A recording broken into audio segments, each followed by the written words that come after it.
이번 한 주간에 제가 특별한 분을 한 분을 만났습니다.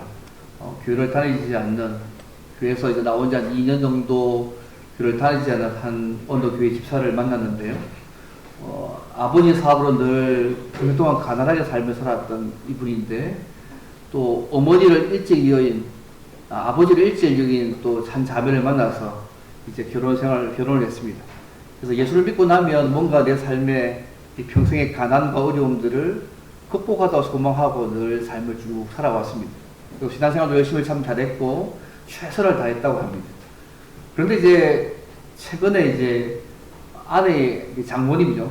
장모님이 췌장암과 위암 선고를 받고 난 이후에 지금도 넉넉한 삶은 아닌데 이제 병원에 많은 돈을 이제 지불해야 될 상황이 생기니까 이 집사님이 낙심이 된 거예요. 그래서 그 2년이 지나가지고 계속 교회를 다니고 있지 않다.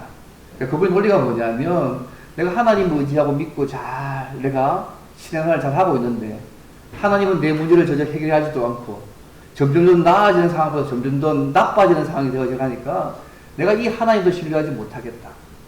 좀 더 극단적으로 내가 이 하나님 외에 내가 이 문제를 해결해 줄 사람만 있으면 내가 하나님 버리고 그것이라도 붙잡겠다. 그분의 마음이었습니다. 그분의 마음은 이해되었습니다. 추구결 하면서 그렇지만 하나님께 대한 끈을 놓지 않으면 좋겠다. 그리고 또 기회가 되면 뭐 저희 교회 오셔도 괜찮으니까 오시면 좋겠다는 말로 이야기를 나눈 적이 있습니다. 사실 오늘 본문의 말씀은요, 이와 비슷한 상황에 있는 다윗의 시입니다. 하나님을 믿고 내가 의지했는데 상황은 점점 나아지지 않고 있었을 때 우리가 어떻게 해야 될지, 오늘 시편의 말씀을 통하여서 우리가 이렇게 믿음을 가진 신자가 어떻게 삶을 살아가야 될지를 다시 한번 생각해 보기를 원합니다. 우리가 믿고 있는 거 있잖아요. 하나님은 살아계신 분이시다. 또 자기를 찾는 분에게 상 주시는 분, 응답해 주시는 하나님을 히브리서 말씀을 통해 알고 있습니다. 또 로마서 말씀을 통해서 우리가 마음이 어렵고 힘들어도 모든 것을 합력하여서 우리를 유익되게 인도해 가시는 하나님의 말씀들을 우리가 믿고 있습니다. 그런 말씀을 우리가 믿고 있기 때문에 우리 상황과 현실이 그 말씀과 다르게 주어져도 하나님께서 우리의 믿음과 상황을 일치시키실 그 날들을 바라보면서 믿음으로 살아가는 것이 시자의 모습 아니겠습니까? 때로는 이것 때문에 우리가 목숨을 잃을 수도 있고요. 때로는 이것 때문에 손해볼 수도 있고, 때로는 이렇게 우리가 여러 가지 인생의 풍랑 가운데 흔들리는 상황 가운데 속에서도 하나님을 바라볼 수 있게 하는 거 아니겠습니까? 오늘 말씀을 통해서 우리가 우리의 믿음이 시험받을 때 우리가 어떻게 해야 될지를 오늘 말씀을 통해서 크게 두 가지로 함께 생각해 보기를 원합니다. 첫째는요, 상황으로 인해서 주변 사람과 세상이 뭐라 해도 끝까지 여호와께 피해야 합니다. 여호와를 우리의 피난처로 삼아야 한다는 말씀입니다. 계속. 오늘 10분은 다윗이 지은 시입니다. 그가 어려운 상황 가운데 놓여졌을 때에 하나님만을 피난처로 계속 삼겠다고 고백하는 말씀입니다. 1절 말씀 보시면, 내가 여호와께 피하였거늘 너희가 내 영혼에게 새같이 내 산으로 도망하라 하면 어찌민가라고 말씀하고 있습니다. 다시 어떤 공경을 겪고 있었을까? 많은 학자들이요, 아마 사울에게 쫓겼을 때다. 아니면 아들 압살롬에게 쫓겨 이런 긴박한 상황 속에 다시 있었을 때부터 이야기합니다. 그래서 이런 주변 상황 가운데 주변 사람들이 다윗에게 얘기합니다. 산으로 피해라. 실제로 유다의 산들은요, 수많은 동굴과 가파른 절벽과 접근하기 힘든 바위들로 이루어져 있었기 때문에 지형적으로 피난처로 적격이었다고 합니다. 그래서 주변 사람들이 다윗을 향해서 산으로 도망해라. 여호와께 피한 거 말고 이제는 그거 해도 소용없으니까 그냥 여호와만을 피난처로 삼지 말고 할 수만 있으면 다른 것도 해보라고, 의지해보라고 말하고 있는 것입니다. 다윗은요, 여호와께 피했습니다. 그러나 다윗 주변의 사람들은 산으로 피하라고 말하고 있습니다. 도대체 어떤 상황이 그런 상황을 말하게 할까요? 2절 말씀 보시면 두 가지 상황입니다. 첫째는 뭐냐면, 악인이 활을 당기고 화살을 시에 먹이며 마음이 바른 자를 어두운 데서 쏘려 하는 상황입니다. 악이 활을 넣어서 힐을 당기고 있는데 그 시의 방향이 어디냐면요, 다윗과 그죠? 마음이 바른 자를 향해서 겨냥하고 있다고 말씀하고 있습니다. 아마 사울이 그의 생명을 노리는 상황이든지 아니면 압살롬이 그의 생명을 노리는 상황으로 학자들이 목격합니다. 근데 더 넓게 얘기해서요, 이 다윗의 상황을 넘어서서 보편적으로 사탄의 권세가 우리를 노리기 위해서 화살을 겨냥하는 것으로 확대 해석해서 볼 수 있습니다. 신자에게 주어지는 상황에 대해서 말씀하고 있는 거 아니겠습니까? 때로는 우리에게 질병으로, 때로는 우리의 자녀의 문제로, 때로는 우리의 사업상의 문제 같은 것들로 우리를 겨냥하고 있는 것이죠. 때로는 희망이 보이지 않는 절망감이 우리를 사로잡으려고 겨냥하는 것으로도 볼 수 있습니다. 한마디로 우리를 넘어지게 만드는 모든 환경 속에 있다는 것이죠. 내가 하나님 의지하고 살고 있는데 막상 주어지는 환경은 오히려 모든 환경들이 나를 넘어지게 만드는 환경 속에 들어있을 때 이거 하나님 의지하지 말고 산으로 도망가. 하나님 왜 딴 거 의지하라고 얘기하고 있는 것입니다. 또 두 번째 상황은 뭐냐면요, 터가 무너지면 의인이 무엇을 하려고 3절에 말씀합니다. 그래서 터란 말은요, 개인의 삶에 적용하면 사람이 살고 있는 삶의 터전, 기반. 그러면 우리의 삶의 기반이 뭘까요? 때로는 생명이 될 수도 있고요, 때로는 우리의 사회적 지위가 될 수도 있고요, 때로는 직장이 될 수도 있고, 때로는 돈이 될 수도 있고, 우리의 건강 등이 될 수 있습니다. 내가 하나님 의지했는데 우리의 모든 환경들이 우리를 넘어지게 만들고 있고, 내가 붙들고 있어서 삶의 터전 자체가 내가 다 무너진 것입니다. 그러니까 주변 사람들이 왜 여호와께만 피하느냐고, 그만 놓고 다른 거 해봐라. 그게 산으로 도망하란 말입니다. 하나님 피하는 거 말고 그 반대 개념인 산으로 도망해서 모든 인간적인 수단적인 방법들을 네가 취하라고 주변 사람이 말하고 있는 것입니다. 이런 상황에서 다윗은요, 계속 여호와께 피했다고 본문이 말씀합니다. 여호와께 피한다는 말이 무슨 말일까요? 내가 하나님께 피해서 그분의 도움만 받겠다는 뜻 아니겠습니까? 우리 10편 46편 이런 말씀 기억나십니까?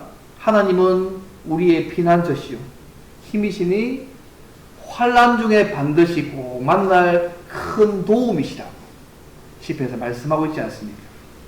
그래서 그가 여호와께 피한다는 이 말 속에는요, 악한 자들이 자기를 공격해 올 때, 나에게 어려운 상황과 절망 상황이 올 때에 다른 사람이나 권력이나 돈을 의지하지 않고 오직 여호와께만 피해서 그분께서 쌓아주시고 그분만이 피난처가 되시는 것을 보겠다는 믿음의 고백입니다. 난 다른 거 다 의지하지 않는다. 이 하나님만을 나의 유일한 피난처를 삼고 살겠다고 지금 다시 고백하고 있는 것입니다.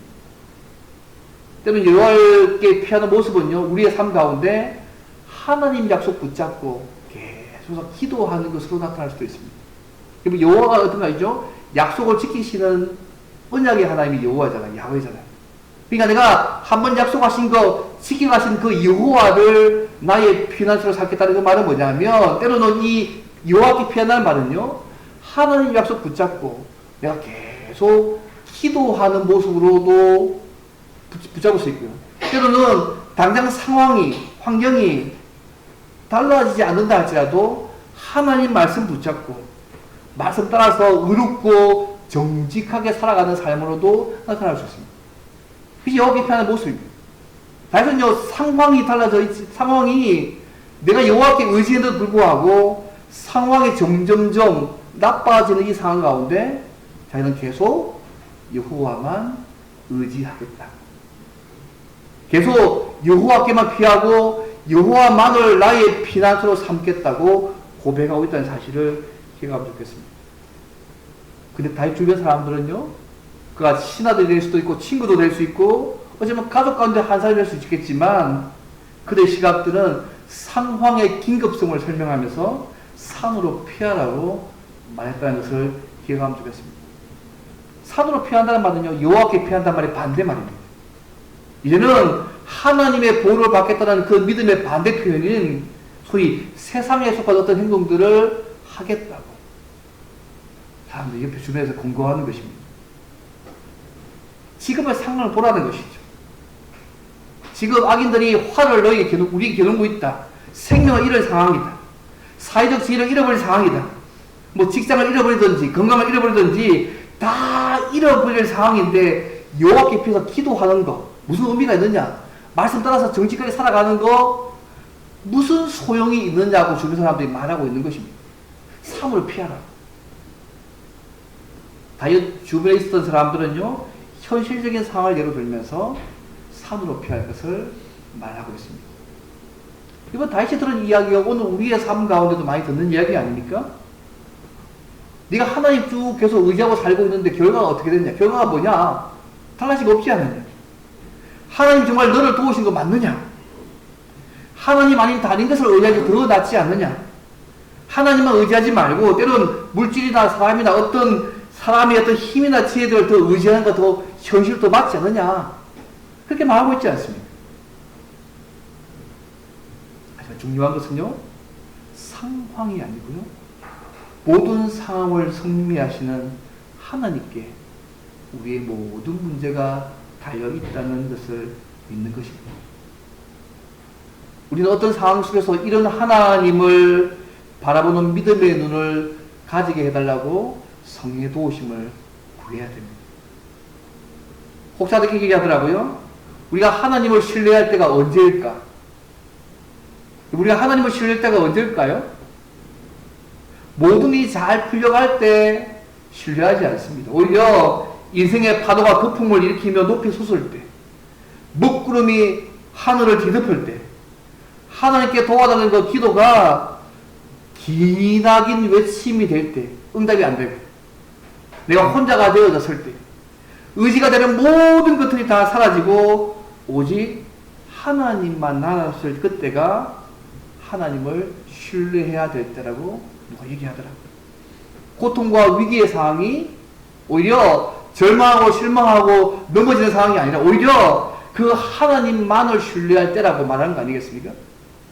사랑하는 여러분, 우리의 모든 문제가 하나님의 손에 달려있음을 늘 인정하고 믿으시면 좋겠습니다.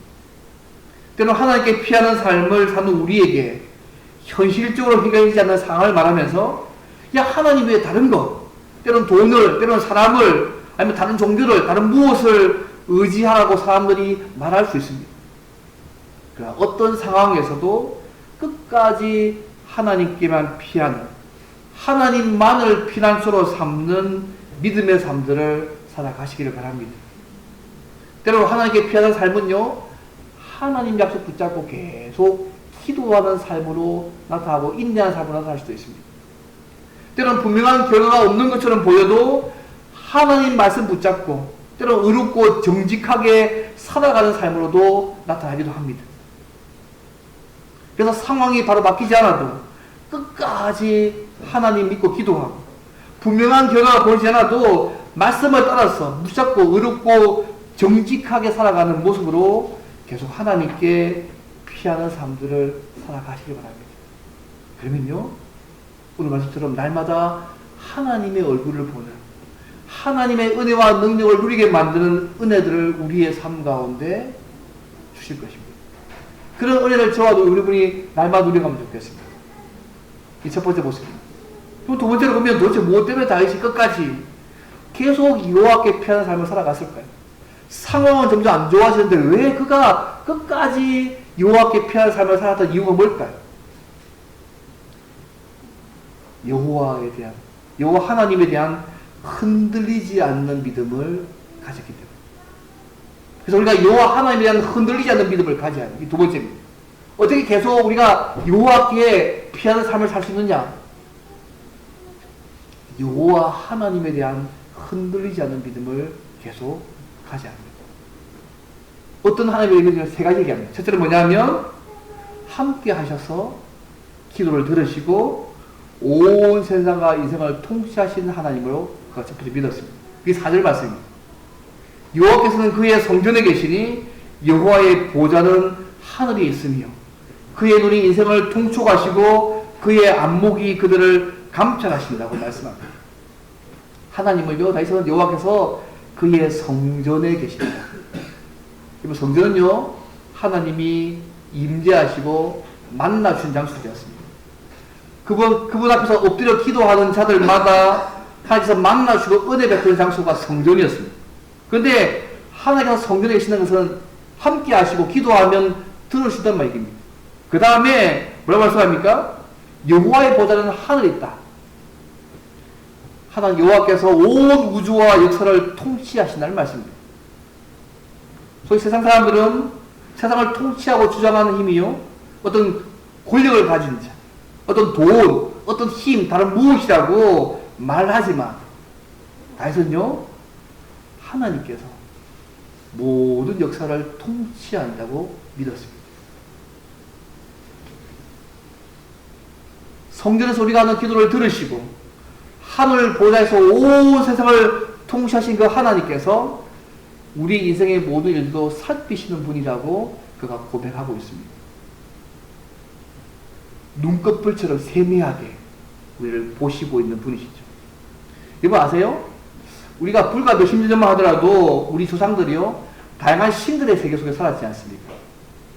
하늘에 옥황상제가 있고 바다에 용왕이 있고 저성에 염라대왕이 있고 마을에 수호시는 천하대장군과 지하여장군이 있고 소위 아기를 전주해주는 삼신할머니가 있고 천둥을 주관한다는 소위 벼락장군이 있었고 집을 관리하는 대신할머니가 있었고 모든 신들이요, 우리의 생사화복에 직접적인 영향을 준다고 믿어왔던 게 불과 얼마 전입니다. 여러분 기억 안 나십니까? 이게 불과 얼마 전입니다. 그런데요, 고대 근동 사람들도 비슷했습니다. 한 명의 신이 모든 세상을 통치한다고 믿지 않았습니다. 여러분 이것이 불과 얼마 안 됐습니다. 그들은 다신론이었거든요. 우주의 모든 삼라만상과 사람의 생사화복을 절대적으로 주관할 수 있는 한 명의 신이 존재한다고 믿지 않았습니다. 근데 다시요, 내가 섬기는 하나님은 이런 하나님이라고 얘기하고 있는 것입니다. 이번 구약성경 보시면 알겠지만 이방신들이요, 시간에 제약받습니다. 공간에 제약받습니다. 능력의 한계를 받습니다. 어떤 한 신이 모든 것 다 못하지 않습니까? 그렇지 않던가요? 바알은 바알밖에 못하지 않습니까? 비와 이슬을 관장해서 농사밖에 못합니다. 또 다른 전쟁신이 있고요, 각각 신들이 그 영역과 그 땅을 못 벗어납니다. 그 대신 다시 뭘 얘기냐면 내가 섬기는 하나님은 내 기도를 함께 하셔서 기도 들으실 뿐만 아니라 온 세상을 통치하시는 분이다. 우리 인생도 돌아보시는 분이라고 다시 믿었다는 것입니다. 그 다음에 그가요, 여호와께 계속 피할 수 있었습니다. 오늘은 많은 사람들이 생각합니다. 고대의 신들을 섬기지는 않지만 돈과 명예와 권력과 학문, 성능에 불린 신들을 섬기고 있습니다. 고대 근동의 세상과 마찬가지로 전쟁의 신들은 군사력으로, 성의 신들은 외모 지상주의로, 재물의 신들은 물질 만능주의로 환생한 신들의 세상 속에 살고 있습니다. 이번 하나님이 이 모든 영역들 속에 다스리고 통치하신 분을 믿으십니까? 과거 고대도요, 그렇게 안 믿었어요. 하나님이 이 모든 것 다 한다고 믿지 않았습니다. 그들 각각 신들이 그 영역에서만 힘이 있는 것처럼 그 바깥에는 힘이 없는 신들이었거든요. 근데 하나님은 온 세상을 통치하시는 분이라고 믿고 고백하는 거 쉬운 일이 아니었습니다. 원래 어떤 분이 생각하잖아요. 하나님은 이 신앙의 영역에서만 하나님 힘이 있지 다른 나의 삶의 많은 영역에서는 절대 힘을 발휘하지 못하시는 분. 그렇게 생각하고 있다면요, 하나님이 온 세상을 통치하시는 분으로 믿지 않는 거 아닌가요? 과거 이스라엘 백성들이요, 이런 하나님께 힘들었습니다. 왜냐하면 주변 보는 많은 사람들이 이방 신들 섬기는 사람들이 제한된 영역의 신들만 섬기는 사람만 봤는데 하나님은 온 세상을 다 통치하시는 하나님을 얘기하니까 이 하나님을 믿기 힘들었습니다. 근데 문제는요, 오늘날도 예수 믿는 사람들이 그렇게 생각할 때가 많다는 것입니다. 하나님은 이 영역에서만 통치하시는 하나님이지 내 삶의 어떤 다른 부분에서는 전혀 영향을 못 미치는 통치하지 못하는 하나님으로 믿을 때가 많다는 것입니다. 그래서 다윗은요, 나와 함께 하셔서 기도 들으시고 온 세상을 통치하는 하나님으로 그가 믿어집니다. 나의 모든 문제에 그분이 통치하심을 믿었기 때문에 계속 여호와께 피하는 삶을 살았다는 사실을 잊지 않으시면 좋겠습니다. 제가 좋아하는 인물 가운데 환희 크로스비, 태어난 6주 만에 심각한 눈 염증을 알아가지고 실에 이르렀지 않습니까? 앞은 안 보였습니다. 그러나 청각, 미각, 후각, 촉각이 너무 발달해가지고 손재주가 좋았고 영리하고 똑똑한 아이였습니다. 그러니까 할머니가 한 분 있었는데 그 할머니가 성경 말씀을 알려주면서요, 이 환희 크로스비에게 꽃을 손으로 만져보게 만들고 코로 향기를 맡게 만들었습니다. 그래서 할머니가 앞이 안 보는 크로스비에게 뭐라고 얘기하냐 아셨습니까? 여러분, 누가 앞이 보이지 않는 사람이 있다면 그 사람이 뭘 얘기해 주겠습니까? 근데 할머니가요, 앞이 보이지 않는 크로스비에게 이렇게 얘기합니다. 환희야, 필요할 때마다 하나님께 부르짖어라. 모든 일에 대해서 하나님께 감사해라. 너무 어려워도 하나님이 못하시는 건 하는 게도 없다. 다 하실 수 있다.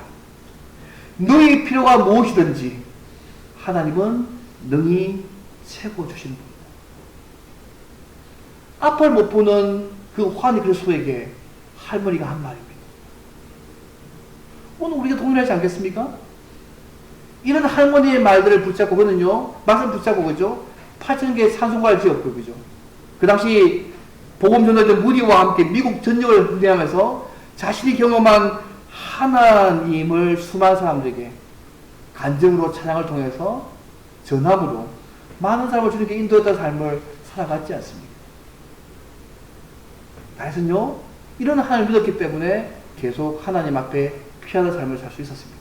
두 번째는요, 여호와께서 고통을 통해서 신자를 연단하시는 분임을 믿었습니다. 앞에는 함께 하셔서 기도 들으시는 분, 온 세상을 통치하시고 우리의 인생을 다스리는 분임을 그가 믿었다면, 두 번째는 하나님께서 고통을 통해서 신자를 연단하시는 분을 믿었습니다. 이 5절 말씀입니다. 여호와는 의인을 감찰하시고 악인과 폭력을 좋아하는 자를 마음에 미워하신다. 그래서 의인을 감찰하다 이 말이요, 오늘은 단순히 살핀다는 말이 아닙니다. 시험하다, 연단한다는 말입니다. 하나님께서는 의인이, 신자가 잠깐 고통을 당하게 하셔서 연단의 통로가 되게 하신다고 말씀합니다. 때로 우리가 고통을 당할 때에 우리가 또 취하실 또 하나의 관점이기도 합니다. 어떤 분이 말하더라고요.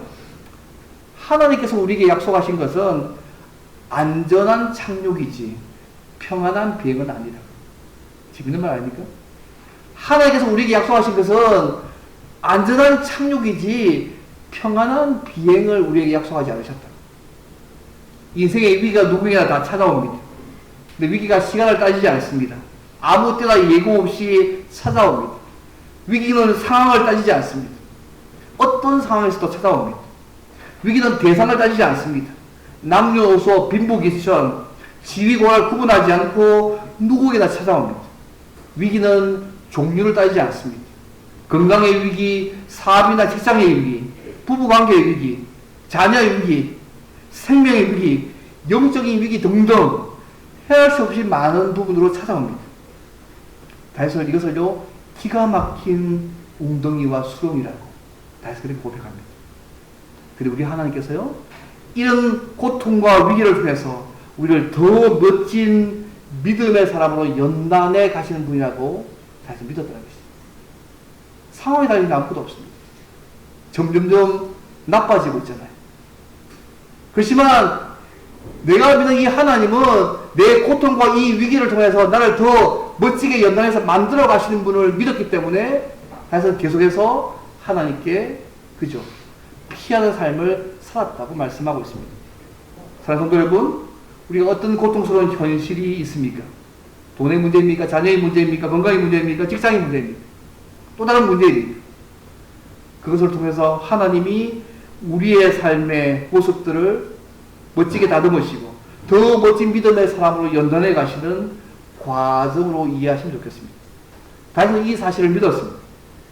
그래서 그에게 있는 고통을 하나님께서 자신을 연단하는 수단으로 이해하고 믿음으로 받아들이고, 이 현실조차도 오히려 주께 주신 이 믿음의 과정을 잘 이겨내고, 더 나아가서 과거를 돌아오면서 하나님께서 할 말이 많은 저와 여러분 되면 좋겠습니다. 다 돌아보고 나서 하나님께서 이제 과거로 보서, 야, 그때 그랬지.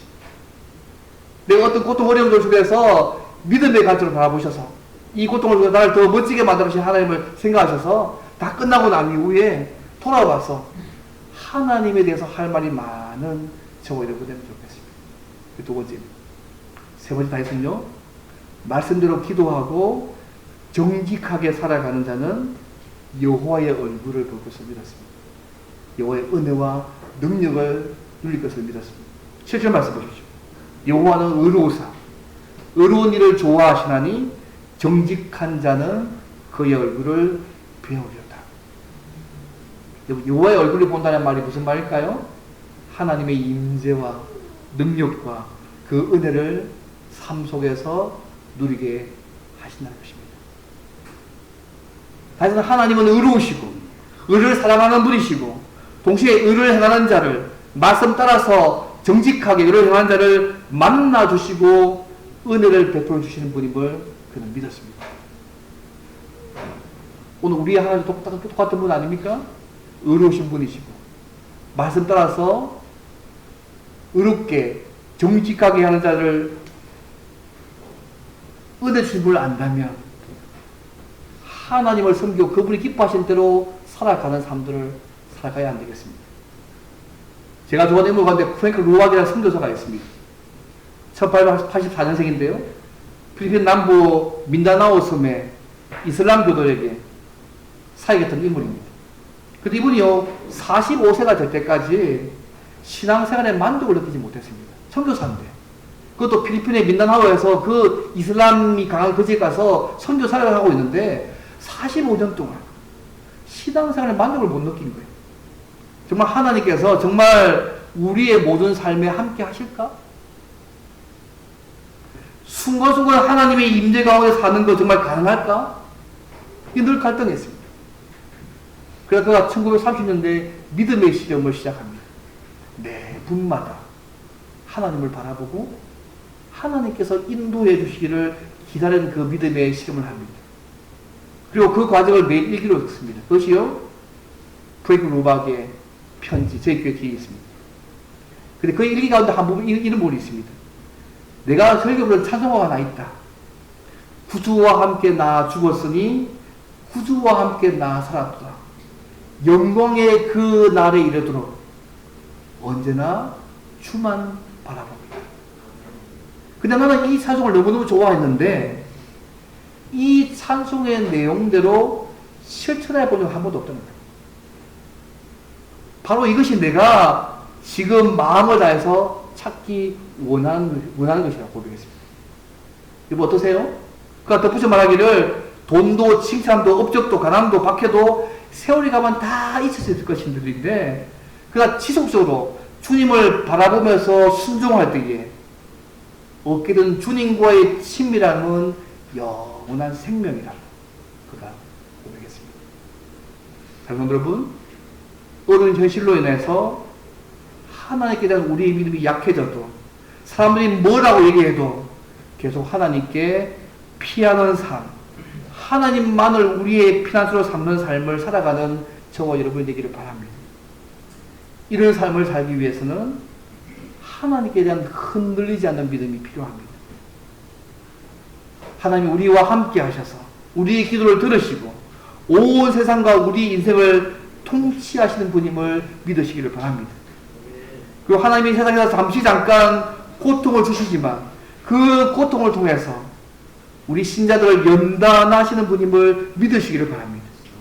그리고 하나님께 피하는 삶인 말씀대로 기도하고 정직하게 살아가는 자에게 우리 믿음대로 하나님의 얼굴을 보게 하시는 하나님의 은혜와 능력을 주시는 분임을 믿으시기를 바랍니다. 그래서 하나님의 성품에 대한 이 세 가지 흔들리지 않는 믿음을 가졌기 때문에 상황은 점점 나빠져도 계속 여호와께 피하는 삶을 살아갔습니다. 혹시 오늘 우리의 삶에서요, 계속 여호와께 피하지 못하는 것이 하나님께 대한 이런 믿음이 흔들리기 때문은 아닌지 돌아보실 필요가 있습니다. 세상을 바라보기보다, 다른 무엇을 바라보기보다는 날마다 계속 여호와께 피하는 삶들을 살아가시기를 바랍니다. 여호와께 피하는 삶의 모습들을 말씀대로 기도하고 말씀 따라 정직하게 살아감으로 날마다 여호와의 얼굴을 보는 은혜, 그 능력들을 날마다 누리면 좋겠고요. 우리를 만나주시고 우리의 문제들을 풀어주시는 좋으신 하나님을 풍성히 누리는 저와 여러분 되시기를 주님을 바랍니다. 오늘 말씀에 기도하겠습니다. 하나님,